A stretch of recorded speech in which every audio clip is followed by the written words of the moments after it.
రోజు వస్తుందని ఊహించలేదండి. నిజంగా మీడియా మిత్రులకి నా క్షమాపణలు. మా నాన్న తరపున, మా అన్న తరపున నేను సారీ అడుగుతున్నాను. నేను నీ తమ్ముడు అనుకోండి, మీ వాడిని అనుకోండి, మీకు నీ తోడుంటాను. మీకు ఏదున్నా నాకు ఫోన్ చేసేదండి. నేను ఇప్పుడు ఒక్క కాల్ దూరంలోనే ఉంటాను. I will always be there to support you and your family. And I'm sorry, నా కోసం సపోర్ట్ చేసేదానికి వచ్చి మీకు ఇలా జరగడం నాకు చాలా బాధగా ఉంది. నా భార్య పేరు లాగుతున్నారు, 7 నెలల కూతురు పేరు లాగుతున్నారు. నేనేం అడగలేదు, సొంత కాళ్ళ మీద పనిచేస్తున్నాను. మా ఆవిడ కూడా వాళ్ళ ఇంటి వైపు ఏ డబ్బు తీసుకురాలేదు, వాళ్ళ ఇంట్లోనూ డబ్బు అడగలేదు, నేను అడగలేదు, ఆస్తి అడగలేదు. మా ఆవిడ 7 నెలలు గర్భవతిగా ఉన్నప్పుడు తనకి 7 నెలలు ఉన్నప్పుడు మా అంకుల్ వాళ్ళు ప్రతి ఒక్కరూ 7 నెలలు కాదు 7 నెలలు తను ప్రెగ్నెంట్గా ఉన్నప్పుడు మా అంకులు విజయవాడలో ఉంటారు. అండ్ ఇక్కడ కొంతమంది అంకుల్ నాన్నగారు బాగా క్లోజు. మనోజ్, నువ్వు ఎన్నో సంవత్సరాలు ఇంటి బయటగా ఉన్నావు, నీ సొంతంగా ఉన్నావు. మీ నాన్నగారు అమ్మగారు ఒకరే ఉన్నారు.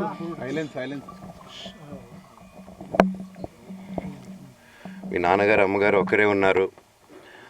మీ అన్నయ్య ఏమో దుబాయ్కి షిఫ్ట్ అయిపోయాడు ఫ్యామిలీతో. మీ వైఫ్ ప్రెగ్నెంట్గా ఉంది, తనకి తల్లిదండ్రులు లేరు. తనకి ఇప్పుడు మీ అమ్మ అవసరం ఉంది, పెద్దోళ్ళు అవసరం ఉంది. నువ్వు అక్కడే ఎలా చూసుకుంటావు అంటే, నాకు ఆ రోజు మా భార్య కూడా ఒకసారి వాళ్ళు అన్నీ చెప్తున్నారు కదా, ఎందుకండి ఒకసారి వినండి అంటే, సరే అమ్మా నీకోసం వస్తాను అని చెప్పి మళ్ళీ తిరిగి రావడం జరిగింది. అండ్ నేను ఈరోజు నా గురించి ఆరోపణలు వేస్తున్నారంటే అది నేను చెప్పలేను. ఓన్లీ మీకు ఆధారాలు మాత్రమే చూపించగలుగుతాను. ఇప్పుడు వాళ్ళు చెప్పి నేను చెప్పి ఇది కరెక్ట్ కాదండి. నేను ఎప్పటి నుంచో కూర్చొని మాట్లాడదాం అంటున్నాను. పిల్లలకి లోకల్లో ఉన్న, అక్కడ లోకల్లో ఉండేది ఎవరో కాదండి, మా బంధువులే అండి. అందరూ ఆ చుట్టుపక్కల గ్రామాలందరూ, మా నానమ్మలూరు, అమ్మమ్మలూరు అందరూ మా వాళ్ళండి. వాళ్ళ పిల్లలు, మనవాళ్ళు, వాళ్ళ బంధువులు. సో వాళ్ళకి అన్యాయం, వాళ్ళు నాకు వాళ్ళ అర్జీలు పెట్టుకున్నారు, వాళ్ళ లెటర్లు పంపించారు, వాళ్ళన్నీ చేశారు. నేను వాళ్ళకి సపోర్ట్గా మద్దతుగా నిలబడి ఏమైంది నేను అడిగేసరికి వినయ్ అతనికి ఫోన్ చేశాను, మెసేజ్లు పెట్టాను. సార్ వాట్ ఈస్ హ్యాపెనింగ్, నేను కావాలంటే కాలు మీద కూడా పడతానండి, ఈ ఇష్యూ క్లియర్ చేయండి, మాట్లాడుకుందాం అంటే చాలా దురుసుగా రిప్లైలు పెట్టారు. నేను ప్రతిదీ ఈరోజు సాయంత్రం 5:30కి ప్రెస్ మీట్ పెట్టి ఇన్నాళ్ళు ఆగానండి, ఇంకా ఆగలేను. ఈరోజు ఈవినింగ్ ప్రతిదీ చెప్పేస్తాను. ఆ రోజు నేను పోలీసు సపోర్ట్ అడిగినప్పుడు స్టేషన్కి 100కి ఎందుకు ఫోన్ చేశాను, ఆ 100 దగ్గర నుంచి నేను పర్మిషన్ ఇస్తున్నాను, నాకు ప్రాబ్లం లేదు, మీరు ఒప్పుకుంటే మీరు మీ వల్ల అయితే 100లో నేను ఏం మాట్లాడానో మీరు తీసుకొని వినండి. ఆ రోజు ఆ హీట్ మూమెంట్లో, జరిగిన మూమెంట్లో మాట్లాడాను. ఇంట్లో 10 బండ్లు ఉన్నాయి, అందరూ ఉన్నారు ఇంట్లో. మరి ఇన్ని బండ్లు ఉంటే ఇంట్లో ఎవరికైనా ఏదైనా అయితే కారుల్లో తీసుకెళ్తాం. ఆ రోజు 108 అంబులెన్స్ వచ్చింది మా ఇంటికి. ఈ విషయం ఎవరికైనా తెలుసా? పోలీసులు కూడా తెలుసు, అది ఎస్ఐ గారికి తెలుసు. అది బయటికి రాదు, కానీ రికార్డులో ఉంటుంది కదండి, అది కనుక్కోండి సార్ 108 ఎందుకు వచ్చిందని. అండ్ నేను ప్రతిదీ నేను కొడుతున్నాను, ఇది చేస్తున్నాను అన్నారు కదా సార్, సీసీటీవీ కెమెరాలు తెప్పించి నేను కిరణ్ని, విజయ్ని ఇమ్మీడియట్గా తీసుకొని యాక్షన్ తీసుకొని వాళ్ళే దొంగతనం చేశారని చెప్పాను. ఆ కిరణ్ నిన్న మా ఇంట్లో మొన్న చెప్తే నేను చూసుకుంటా అన్నారు. నిన్న మా ఇంట్లోనే తిరిగి మా నానీస్ని బెదిరించి ఒక అమ్మాయి పారిపోయేలాగా చేశారు. నిన్న నా కూతురు బట్టలు ప్యాక్ చేసేదానికి ఇట్లా ప్రయత్నించాడు అతను. అప్పుడు నేను కంగారుగా అప్పుడు డీజీ ఆఫీసులకి వెళ్ళి, భయం వేస్తుందండి పిల్లల జోలికి వెళ్తే, ఎవరికి ఇది. నేను అందుకే, నాకు మా నాన్న దేవుడు అండి, ఈరోజైతే ఏదైతే చూస్తున్నారో మా నాన్నని, ఇది మా నాన్న కాదండి. నేను అబద్ధాలు ఆడేవాడిని కాదు. నా గురించి మీరు ఎవరినైనా ఎంక్వైరీ చేసుకోండి, నా ఫ్రెండ్స్ని అడగండి. నాకు చిన్నప్పటి నుంచి ఉన్న స్నేహితులు ఒక్కొక్కరు వేరే వేరే వృత్తిలో ఉన్నారు. వాళ్ళు సొంతంగా కాళ్ళ మీద కష్టపడిన వాళ్ళే అండి. అండ్ నేను కూడా నా సొంతంగానే వచ్చాను, కానీ ఏ రోజు ఇది చేయండి అది చేయండి అని అడిగింది లేదు. అండ్ ప్రతిదీ నేను సాయంత్రం వచ్చి మీకు ఎక్స్ప్లెయిన్ చేస్తాను. దయచేసి కోఆపరేట్ చేయండి. థ్యాంక్ యూ మీరు అందరూ ఉన్నందుకు. విజయ్ అనే వ్యక్తి నిన్న అంత చెప్పిన తర్వాత కూడా మా ఇంట్లోనే నన్ను కొట్టేటప్పుడు అతని కారు నింది వెనకాల నుంచి అలా వెళ్ళిపోయారు అందరూ ఉండగానే. మీరు అతని కారు నెంబరు, అతని సిగ్నల్ని దయచేసి ట్రాక్ చేయండి. అన్ని కంప్లైంట్లు పెట్టిన తర్వాత కూడా మా ఇంట్లో ఎందుకున్నాడు ఆ దొంగ? మీరు దయచేసి ఇది ఇమీడియట్గా చేసుకోండి. నేను సాయంత్రం లోపల ఒకసారి చెప్తాను సార్. ఇది మా నాన్న మీ షోల్డర్ మీద గన్ను పెట్టి కాలుస్తున్నారండి, క్లియర్గా కాలుస్తున్నారు. ఆయన నేను పనులు చేసుకుంటూ అన్ని రకరకాలుగా ఉన్నప్పుడు ఆయన బ్రెయిన్ వాష్ చేసుకొని నా వ్యక్తిగత జీవితంలో బయట పెట్టి నన్ను, నా వ్యక్తిగత జీవితం తప్ప అది కూడా నేనేం తప్పు చేయలేదండి. నేను ప్రేమించిన అమ్మాయిని పెళ్లి చేసుకున్నాను, ఆ అమ్మాయి కోసం పోరాడాను. దాంట్లో తప్పేంటంటే నాకు అర్థం కావట్లేదు. అండ్ ఈరోజు వచ్చి 10 మందికి నిలబడినప్పుడు నేను చెడ్డోడిని అయిపోయాను. ఎక్కడ సైన్ పెట్టమంటే పెట్టాను, రమ్మంటే వచ్చాను, పొమ్మంటే పోయాను. ఎన్ని సినిమాలు చేయమంటే అన్ని సినిమాలు చేశాను. అన్న కంపెనీల్లో పనిచేశాను, సాంగులు చేశాను, వాళ్ళకి రికార్డింగ్లు చేశాను, ఫైట్ డైరెక్షన్లు చేశాను. ఎంతో గొడ్డులా కష్టపడాను, మనసు పూర్తిగా సంతోషంగా చేశాను. నాకు ₹1 అడిగింది లేదు, ఆశించలేదు. నేను దానికోసం నాకు కావాలి, నేను పనిచేసిన దానికి కూడా నేను అడగట్లేదు. ఒకటే అడుగుతున్నాను, మీకు నిజం తెలియాలి. అందుకోసమే ఏంట్రా వీడు అన్నీ బయట పెడుతున్నాడు అనుకోవచ్చు, కానీ ఈరోజు నాకు భార్య పిల్లలు ఉన్నారండి. ఈరోజు నేను నిలబడకపోతే రేపు నా కొడుకు పెద్దోడైన తర్వాత, కూతురు పెద్ద అయిన తర్వాత వాళ్ళకి నేను సమాధానం చెప్పుకోలేను. నేను దొంగతనం చేసి వేరే వాళ్ళు కడుపులు కొట్టి నా పిల్లల మొహం నేను చూడలేను, ఆ కూడు నా పిల్లలకి పెట్టలేను. మా నాన్న నన్ను అలా పెంచలేదు, మా అమ్మ నన్ను అలా పెంచలేదు. మధ్యలో మా అమ్మ నలిగిపోతుంది. మా అమ్మని హాస్పిటల్లో అడ్మిట్ అయ్యారని చెప్పి నేను అబద్ధాలు ఆడారు. హాస్పిటల్కి వెళ్ళి చెక్ చేయించుకుంది అమ్మ. నువ్వు వెళ్ళిపో ఇంట్లో నుంచి, నువ్వు వెళ్ళిపోతే వీడిని చూసుకుంటావు మేమంటే, మేము మంచిగా మాట్లాడి పంపిస్తా అంటే నమ్మి ఆవిడ 3 రోజుల నుంచి దడదడగా ఉంటే వెళ్ళిందమ్మ. అంటే ఏ ఏజ్కి వెళ్ళడం వాస్తవం చూపించుకొని ఇమ్మీడియట్గా మా అన్నింటికి వెళ్ళిపోయి అన్నింట్లో పడుకున్నారు. ప్రతిదీ తెలుస్తుంది. ఈ రోజుల్లో ఏది దాచలేరు. మరి ఇంత క్యారెక్టర్ అసాసినేషను నేను చేయని దానికి చేశారు అని, నా భార్య వచ్చిన తర్వాత నేను చెడ్డోడినయ్యానని, అదే వాళ్ళ తల్లిదండ్రులు ఉండుంటే గమ్మునుంటారా అండి? ఈరోజు నేను గమ్మునుంటే ఎలా అండి? తనకి తల్లి అయినా తండ్రి అయినా అన్నీ నేనే అండి. ఈరోజు తను వాళ్ళ ఇంట్లో ఆధారపడదు, నేను మా ఇంట్లో ఆధారపడను. నేను నా సినిమాలు చేసుకుంటున్నాను. తను సొంతంగా ఒక టాయ్ కంపెనీ పెట్టుకుంది. లాక్డౌన్లో నా అహం బ్రహ్మాస్మి సినిమా మా ప్రేమ కోసం ఆపేసినప్పుడు నిర్దాక్షిణంగా నేను చెన్నైకి షిఫ్ట్ అయిపోయి ఊర్లో వద్దని మేము అక్కడ కూర్చొని, నువ్వు బొమ్మలు గీస్తావు కదా, కథలు రాస్తావు కదా, బొమ్మలకి ఆత్మనిర్భర్ అని నరేంద్ర మోడీ గారు ఇది అనౌన్స్ చేశారు. ఈ బొమ్మలు, నీకు బొమ్మలు ఇష్టం, పిల్లలు ఉన్నారు, మనమే క్రియేట్ చేస్తాం బొమ్మలు అంటే, లాక్డౌన్లో నేను డ్రాయింగ్లు చేసి కథలు రాసుకొని నా ఫ్రెండ్స్ దగ్గర కొంచెం అప్పులు చేసుకొని మేమే పెట్టుబడులు పెట్టుకుంటూ, నా ఫ్రెండ్స్ కూడా పెద్ద కష్టపడి వచ్చిన వాళ్ళండి. వాళ్ళకున్న కొంతలో నాకు పంచుకుంటూ, మమ్మల్ని కాపాడుకుంటూ, ఒకరినొకరు కాపాడుకుంటూ నిలబడి ఈరోజు మనీని నిలదొక్కున్నాం అండి. నేను నా భార్య తను పడుతుంది. ఇప్పుడు కాశ్మీర్ నుంచి కన్యాకుమారి వరకు ఓన్లీ తను, నేను, ఇంకొక 3-4 కలిసి దీన్ని ఇంత దూరం తీసుకొచ్చామండి. ఈరోజు నేను మళ్ళీ సినిమాలకు వచ్చేసాను.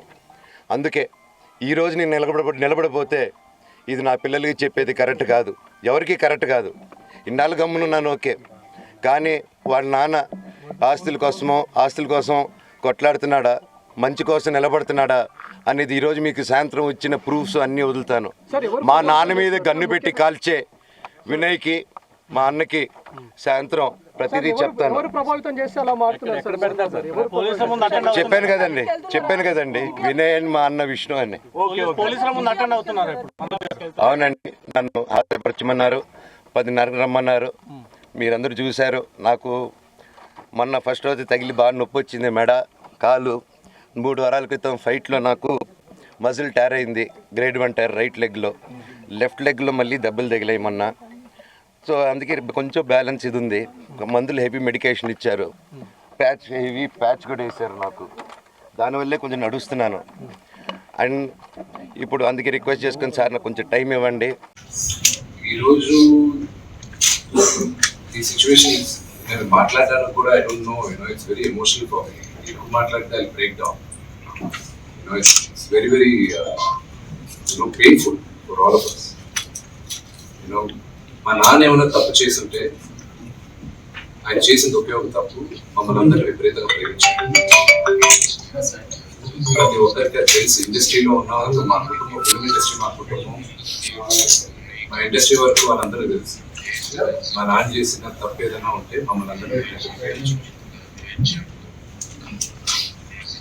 ఈరోజు one thing which I would like to request and pray to the media is that మీకు fathers ఉన్నారు, మీకు brothers ఉన్నారు. No family is perfect. పెద్దలంటారు ఫ్యామిలీస్ ఆర్ కాంప్లికేటెడ్ అని. నేను అనుకున్నా ఉమ్మడి కుటుంబంగా ఉంది, మా ఫ్యామిలీ కొంచెం డిఫరెంట్గా ఉంటుంది, మేము కలిసి అన్ఫార్చునేట్ టుడే మీ ఇళ్లలోగా పక్క ఇళ్లలో అందరిలోనూ ఇష్యూస్ ఉంటాయి, లేకుండా అయితే ఇది sincere request. Yes, fortunately or unfortunately మీ అందరూ పాపులర్ ఫిగర్స్. దానికి మీ ప్రజలకు తీసుకెళ్ళేది కరెక్ట్, కానీ మరి కొంతమంది వరకు they have crossed all limits. Remember, మా అమ్మకి ఈరోజు ఉండలేకుండా she is admitted in the hospital. ఇంటికి పెద్ద కొడుకుగా ఐఎమ్ కన్సర్న్, ఐఎమ్ వరీడ్. నాన్నగారికి నిన్న జరిగిన ఘర్షణలో ఆయనకి కొన్ని గాయాలు తగిలాయి. నేను కన్నప్ప సినిమా పోస్ట్ ప్రొడక్షన్ వరకు లాస్ ఏంజల్స్ లో ఉన్నప్పుడు నాకు ఫోన్ వచ్చింది, ఇలాగే ఇంట్లో గొడవ జరుగుతున్నాయి. అన్ని ఆపుకొని ముందు వచ్చేసారు. మీ family first. In the morning again, I'm not able to understand. నేను లేని ఒక 3 రోజులు 4 రోజులు ఆ business escalate so much. But I hope there is some respect at the end of it. But I also request the media, మీ అందరూ కూడా నేను నా విన్నపం ఏంటంటే, మీకు ఫ్యామిలీస్ ఉన్నాయి, మీకు ఫాదర్స్ ఉన్నారు, everybody has got their own families. So I request you to have a little bit of mistake. That's my only request. మీరు విజువల్స్ కరెక్ట్గా చూసుకున్నారంటే ఆయన మీడియా వాళ్ళకి నమస్కరిస్తూ ముందుకు వచ్చారు. ఆయన చేతులు జోడించి నమస్కరిస్తూ ముందుకు వస్తే ఎవరో ఒకరు ముందుకు వచ్చారు, ఏదో మొహం మీద పెట్టారు. ఈచ్ ఆఫ్ ద మూమెంట్ జరిగిందే కానీ ఉద్దేశపూర్వకంగా ఒక వ్యక్తిని కొట్టాలని కానీ ఒక వ్యక్తి పైన ఆగ్రహం చూపించాలని కానీ వ్యక్తిగతంగా లేదు. ఆయన గాయపడిన ఆయన వాళ్ళ ఫ్యామిలీతో నేను టచ్లో ఉన్నాను, వాళ్ళ ఫ్యామిలీతో మాట్లాడాను, వాళ్ళకి చెప్పాల్సింది మీకు చెప్పాం. We're in touch with them and it is a really unfortunate incident. I wish this did not happen. ఇది జరుగుండకూడదు.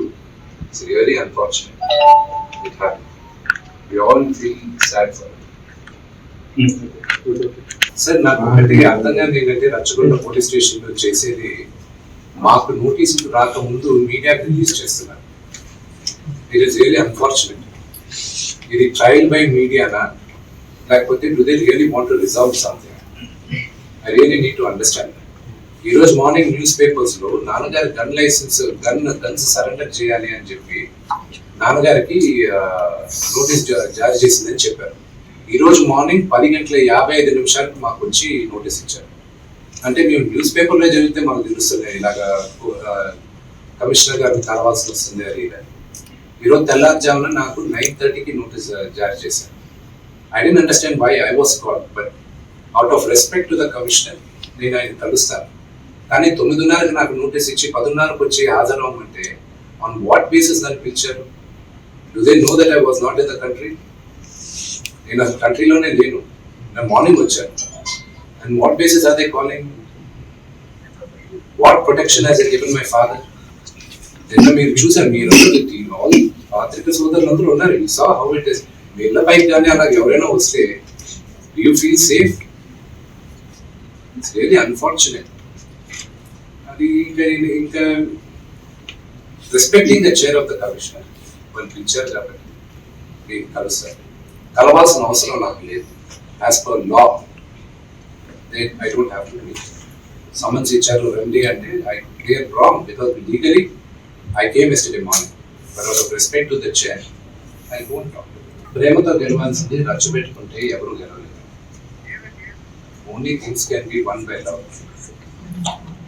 నాన్నగారు ఏంటో, ఆయన మనస్తత్వం ఏంటో ప్రతి ఒక్కరికి తెలుసు. అంటే నాన్న చిన్నప్పటి నుంచి నన్ను చాలా ఇష్టంగా ప్రేమగా చూశారు. కేవలం మీ వల్ల మాత్రమే ఇదంతా కూడా జరుగుతుంది అని ఆరోపిస్తున్నారు. మీరు శత్రువుగా చూస్తున్నారు తమ్ముడుగా.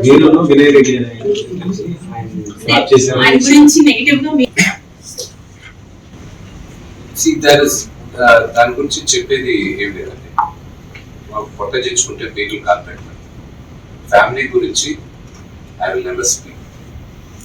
చెప్పచ్చు, ఇమ్మెచ్యూర్ గా కొంతమంది మాట్లాడచ్చు, చిన్నవాడు కదా అని నేను తను మాట్లాడచ్చు, అవగాహన లేకుండా మాట్లాడచ్చు. మీరు ఎన్ని క్వశ్చన్స్ అడిగిన ఫ్యామిలీ గురించి, నేను నా ఫ్యామిలీ విషయాలు నేను బయట చెప్పను. మీ ఫ్యామిలీ గురించి మీరు అడిగితే నేను చెప్పలేదు. Same thing I will not talk about my family.